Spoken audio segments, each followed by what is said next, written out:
Habang tinatawagan ko ang ating pasahero ay kakaibang ringtone ng aking narinig. At ayun na nga, nasa likod ko na pala ang ating pasahero at tinanong ko nga bakit hindi niya sinasagot. Pero meron ako naririnig ng mga chismis-chismisan. Nakimarites muna ako.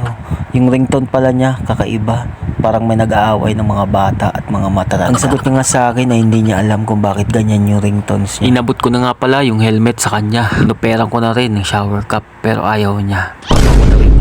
Oo, di nga. Hindi ko na malayan, naka-ongoing call pa pala. At habang sinusuot ni ma'am yung helmet, sumakay na siya. Kakaiba yung upo niya. Side step ba tawag dyan? Patagilid yung upo niya. Ang sabi niya nga sa akin, nakapalda daw siya. Kaya ganyan siya. Pero sinabi ko sa kanya, kailangan marunong ka po mag-balance. O kaya sanay ka ba na umupo ng ganyan sa gilid? Kasi baka kasi ma-outbalance ka at malaglag ka. Kasalanan ng driver. Sabi niya, matagal niya na daw ginagawa ang ganyang pag-upo. So sige, hawak ka lang sa akin sa balikat para kung sakaling may luba, makakahawak ka at hindi ka malalaglag. Meron naman akong box sa likod, pwede mong sandalan. Ang pick up nga pala nito ay Bacoor to Bacoor din yun. Ang drop off nga pala nito sa Main Square dyan sa may ba yan tawag dyan? Bacoor Boulevard ba yan? Alright, basta gano'n. Malapit lang naman to. Bayad nga pala nito ay 70 pesos. So habang binabaybay ko to, napapaisip ako. Kanina pa kasi ako dito bumabiyahe sa may Bacoor. Nag-auto accept kasi ako para makarami ka ng booking, mag-auto accept ka. At ayan na nga, lalo ako pinapatagal dito sa Bacoor. Hindi ako makaalis-alis dito guys. So kahit gurami, kinukuha ko na rin.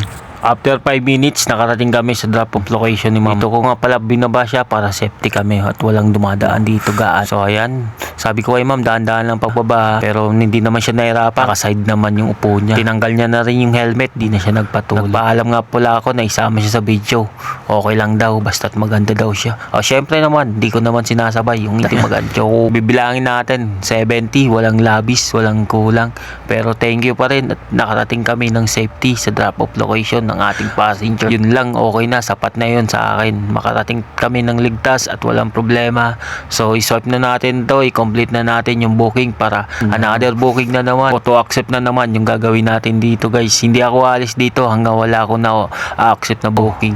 Bihira lang naman kasi dito accept ako.